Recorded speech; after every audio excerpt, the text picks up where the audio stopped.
Que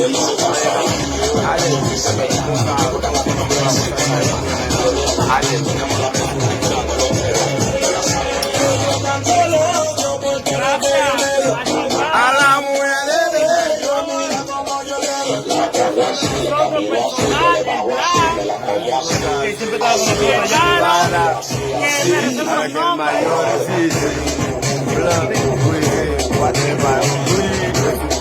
y le agradezco bastante a ellos y me van a hacer muchas cosas. Yo, ya siempre iba ya tocando la puerta. Yo, José.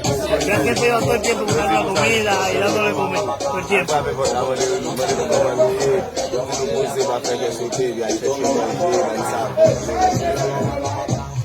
O sea, varios de ellos nos cogían mucho aprecio y mucho cariño. Y se lo agradecemos bastante. Y al jefe, que mi respeto para él. Mucho respeto para él, mucho aprecio. Que lo ayudó bastante. Y sabemos que no fue por su culpa, sino que hasta lo merita. El país está muy fuerte. Il connaît comme sa situation qu'il y a dans le moment. Il connaît ce combat personnel de la veille.